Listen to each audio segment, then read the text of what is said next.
nakikita ko, awayan ang awayan, mga edukado, ang tingin nila sa mga artista masyadong mababa.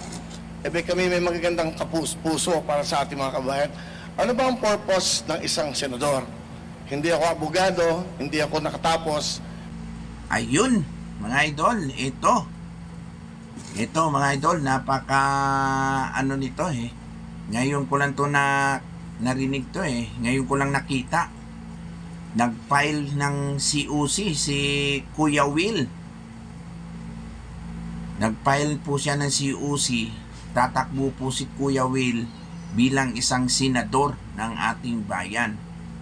Ito mga idol ay napansin natin to noon nung nakaraang administrasyon sa panahon po ni PRRD. Ang ginagawa lang po ni Kuya Will nandun lang po siya para sumuporta po sa mga Duterte.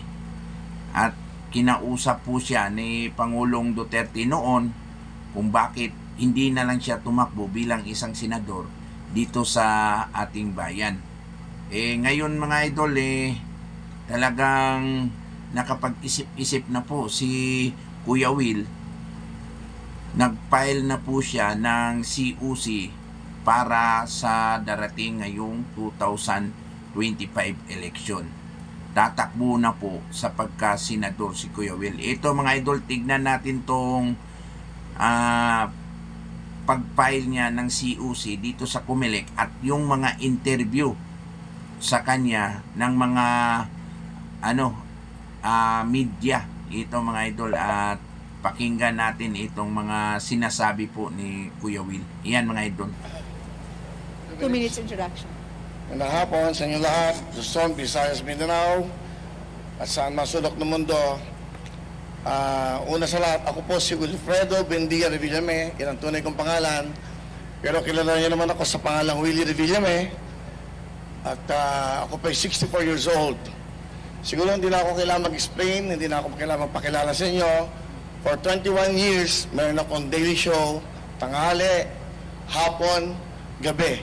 So, kumbaga, naging parte na ako ng buhay ng mga Pilipino, lalo na po yung mga nanay, tatay, lolo, lola, yung household.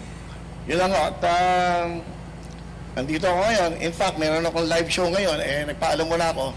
Ang alam ko, naka-feed ko ngayon sa TV5. Naka-feed ho kami ngayon sa show. At yung mga nanonood ngayon doon, nagpaalam muna ako. Sigurado nagsisigawan ngayon doon yon. At wala ako, walang kantahan, walang sayawan, walang hepe-peray muna, walang putukan, at walang Wheel of Fortune. Pero may mas malaking hangarin at may mas malaking plano para sa bawat Pilipino. Okay? At 2 minutes, siguro mas maganda mga tanong na lang para masagot ko na kagad yung mga tanong. Okay, sige po. Unang tanong, kanino manggaling? Tagalog na lang para mas maintindihan natin mga Rhea kababayan. Fernandez from TV5. Pahiram po ng microphone. Go, Rhea. Hi sir, good afternoon. Rhea Fernandez, TV5. Over here, sir. Willie na lang, huwag naman, sir. Sir Willie, you mentioned you have a show sa amin, TV5 Will to Win, no? So the next question is, what happens to your show if you are vying for a Senate seat? Anong mangyayari po dun sa Will to Win? Sa pagkakaalam ko sa rules ng COMELEC, until February 10, pwede pa ako mag-live show. So I still have 5 months na makakapag-live ng 5 to 6:30 sa TV5, sa Facebook na meron kaming followers sa 17,300,000 at 8 million sa YouTube. So pwede pa ho ako magtrabaho, pero pagdating ng February 11, mag-stop na, and that will start the campaign. So you know, and then pag nanalo, pagpalarin at pag pinagalob ng Diyos na ako yung makapaglingkod ng tapat at walang halong pag-iisip ng masama sa aking mga kasama, ako pa'y babalik like the Senator Tito Soto na may Itbulaga pa din. Yun lang. Okay, go ahead. Sir, one additional question po. Ano pong nag-udyok sa inyo para finally tumakbo na po sa pagkasenador? Because going back to your previous statements, hindi nyo po nakikitang tatakbo kayo sa sabak sa politika eh. Yung mga nakikita ko, awayan ang awayan, mga edukado, ang tingin nila sa mga artista masyadong mababa. Kami may magagandang puso para sa ating mga kabayan. Ano ba ang purpose ng isang senador? Hindi ako abogado, hindi ako nakatapos, pero ang purpose dapat ng bawat senador, bawat nagpa-public servant, bawat namumuno sa anumang local government, mabuting puso ang meron ka. Ang dapat mong inisip lagi mga kababayan mo. Marami ng batas na ginawa, marami ng mga presidenteng dumaan, marami ng senador na dumaan, pero yung buhay natin mga kababayang mahirap, nababago ba? I think, yun ang pinaka-importante. Poverty, yun ang pinakamalaking problema natin. Yung mga batang nangangarap na mag-aral, pag wala ng pera, hindi na natutupad ang pangarap. Yung mga nanay at lola natin na may mga sakit. Alam mo, for 21 years na ako'y nasa daily show, laging ang bulong sa akin ng nanay, lola, lahat. Yung bili ng gamot, Willie. Yung asawa ko may sakit. Willie, pang-matrikula ng anak. Puro lahat ng iyan ang nadidinig ko for 21 years sa mga ating mga kababayan. For 21 years, yung mga magbubulong sa akin ng ganyan, hindi naman ho na bago ang buhay eh. Sa mga marami na nagsilbi sa ating bayan. Wala akong sinasabing iba. Ibig ko lang sabihin, dapat hindi lang batas tungkol sa batas ng mga kung saan-saan batas. Batas ng mga mahihirap ang kailangan natin. Paano magbibigyan ng magandang buhay ang ating mga kababayang mahihirap? Mga batang nangangarap na walang pambili ng libro, walang sapatos, walang pangmatrikula. Yan, yung mga lola na nanay natin na walang pambiling gamot. Yan, lagi yan ang reklamo nating kababayan. Dapat sa Senado, may batas para sa ating mga kababayan. Saka ako, parang nalulungkot ako pag nakakakita ako ng mga nag-aaway, ego, pagalingan, hindi naman ho ganun ang pagsilbi sa bayan. Dapat busilak ang puso mo sa iyong mga kababayan, lalong-lalo na mahirap. Kung makikipag-away ako sa Senado, makikipag-away ako para sa mahirap. Yan mga idol, no? At nakita natin si Kuya Will na nag-file na ng CUC sa kanyang candidacy bilang isang senador ng ating bansa. Ito mga idol ay nabigla din ako dito sa nakita ko. Kasi ilang beses na marami na pong naghikayat sa kanya na patakbuhin po siya bilang isang senador, hindi po talaga siya tumakbo noon. Nung panahon pa na nakaupo pa po si Tatay Digong. Ngayon mga idol, bigla lang pong tumakbo at nag-file po ng candidacy si Kuya Will. At ito, nakinig naman ako sa mga mensahe niya at sa mga sagot tungkol po doon sa mga katanungan sa kanya. Sa bagay mga idol, sinasabi niya may ano naman, kumbaga may tama rin naman yung sinasabi niya. Dahil halos lahat talaga 3/4 dito sa ating bansa mas marami yung mahirap kaysa mayaman. Kaya siguro naisipan din ni Kuya Will na tumakbo kasi may plano po siya para sa mga mahihirap. Ito mga idol, wala naman po akong masabi dito sa pagtakbo po ni Kuya Willie. Ito ay naano lang ako, kumbaga sa katagal-tagal ng panahon, marami na pong nagsabi sa kanya noon, kumbaga marami naghihikayat sa kanya na patakbuhin po at papasukin po sa politika, hindi po niya ginawa. Ngayon lang po siya biglang pumunta po sa COMELEC at nag-file po ng CUC sa senatorial candidates. So nakakagulat. Pero ito mga idol, kung si Kuya Will din naman para doon sa ibang mga senador na nakaupo dyan, mas maigi kung susubukan din natin, di ba? Wala naman sigurong masama. Kahit hindi naman siya sabihin natin na nakatapos po ng abogasya, o si Kuya Will likas na matulungin. At saka ang palagi niyang iniisip, kumbaga kung may plano po siya na maganda para sa ating bansa, bakit hindi natin bigyan ng pagkakataon, di ba? Wala po sa taas ng antas ng ating pinag-aralan yung pagtulong at paglingkod po sa ating bayan. Ang hinahanap po dito ng mga kababayan natin, iyong may malasakit sa taong bayan at may pagmamahal sa ating bansa. kahit gaano pa kataas yung pinag-aralan mo, wala ka rin naman doon sa dalawang yun na hinahanap ng mga mahihirap at mga mahihirap na kababayan natin, wala pa rin. Para saan naman kung tatakbo ka para doon lang sa plano mo, para sa sarili mo, di ba? Tumakbo ka nga para maglingkod sa ating bayan, hindi tumakbo para sa sarili mong interes. Para pag upo mo dyan, magpasikat at mangangamkam ng yaman ng ating bayan, di ba? Kaya kung ako papipiliin, si Kuya Will at saka yung ibang senador na nakaupo dyan sa gobyerno, mas maigi, mas pipiliin ko pa si Kuya Will kaysa dyan sa na wala namang ibang ginagawa, panay lang ng sat-sat-sat-sat, panay lang din ng nakaw ng pera ng taong bayan, wag na lang, di ba? Kaya para sa akin mga idol, kung si Kuya Will ang pipiliin at saka yung nakaupo dyan sa gobyerno ngayon, doon na ako kay Kuya Willie. Kaya sa ating mga kababayan, wag muna po tayong magsalita, wag po tayong manghusga dahil hindi pa po natin alam kung ano ang kakayahan ng isang tao.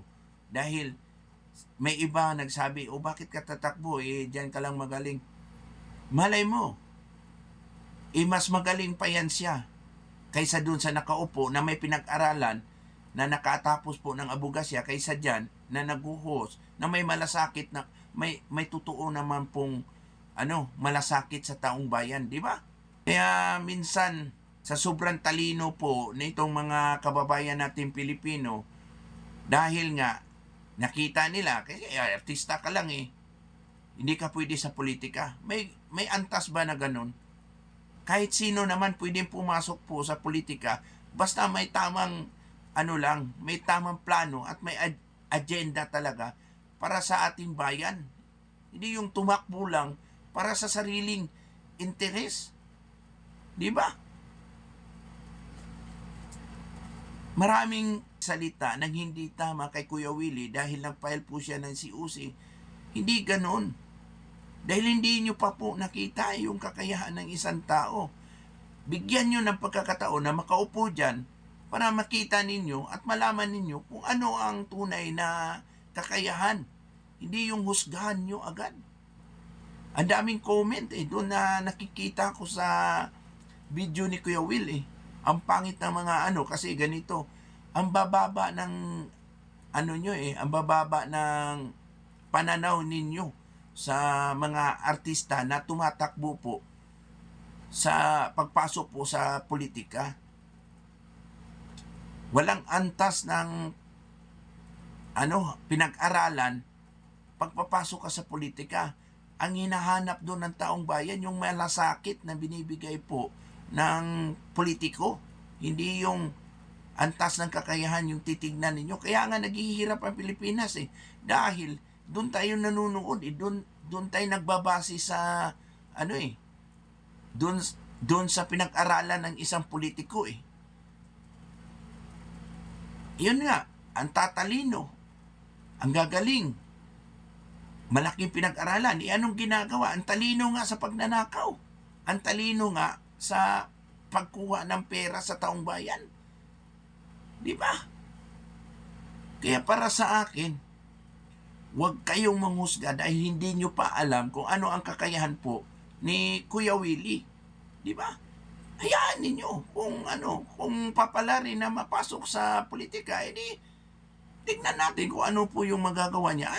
Kung may gagawin ba siyang serbisyo para sa taong bayan. Kung hindi mapasok, wala.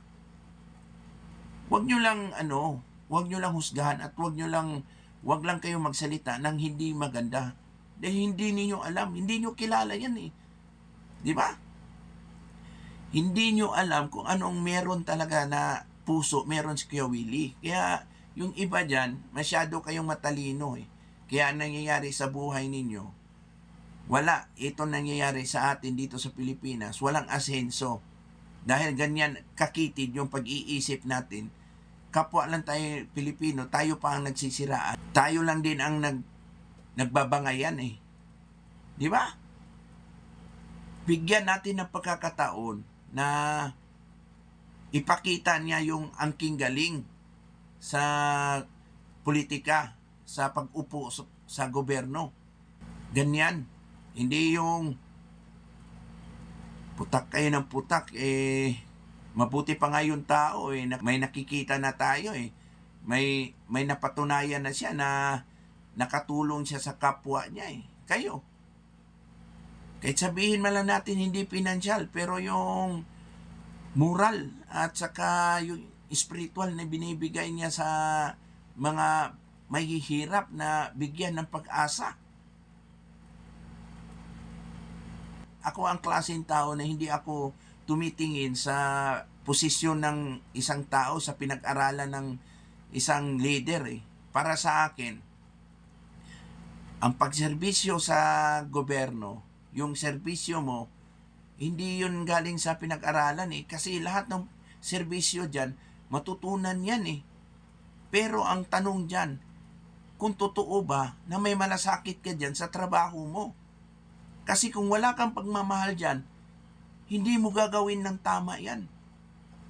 Basta lang may nagawa ka, basta lang may serbisyo ka, ganun lang yun.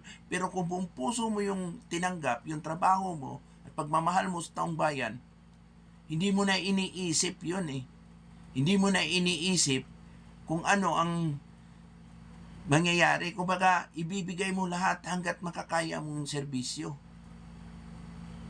Kaya nga ako nandito dahil nakikita ko yung mga politiko, kung sino yung totoong mga politiko na talagang magsiservisyo sa ating bayan. Kaya nandito ako, nagsasalita. Ito, baka kung magsawa kayo, kung mambas kayo sa akin na ganito, ganyan, wala po akong pakialam dyan. Basta sa akin, sinasabi ko yung totoo. Wala naman ako pakialam sa inyo Okay lang sa akin kung ganyan yung iniisip ninyo na ganito yung mga sinasabi ko. Opinion ko to Ito, nandito ako para naman yung iba na walang alam na basta lang kung ano lang yung naririnig, at least may matutunan sila, may malalaman sila tungkol sa malasakit ng ibang tao, di ba? Kaya para sa akin, walang problema kung papasok si Kuya Will. Pero ako wala pa akong sinasabi kung sino talaga yung yung kandidatura na hanggang 12 candidates ko. Basta isa pa lang yung sinasabi ko na susuportahan ko, si Congressman Rodante Marcolita lang yung ko, at saka kung nandun yung PDP, pipili pa po ako sa mga PDP. Kung hindi, ilalandslide ko na po yan lahat. Kung wala na po akong ibang makita na mas karapat dapat. Yun lang po yung susuportahan ko. Wala na po akong ibang susuportahan. Bakit ako susuporta doon sa kabilang kampo? Nakikita ko naman, puro yun mangga ang nandun. Alam nyo ba yung mangga? Yung mga manggagamit lang kung sino yung nakaupo. Kaya para sa akin, kung sino man yung tumakbo, huwag nyo lang husgahan. Kasi hindi nyo pa nakikita kung ano yung kakayahan ng isang tao. Yan lang mga idol. Maraming salamat sa panunood nyo sa aking video. At sana hindi kayo magsasawa sa mukha ko na palaging nagsasalita dito. Ito lang ang magagawa ko at maitutulong ko para sa ating bayan. Maraming salamat sa lahat.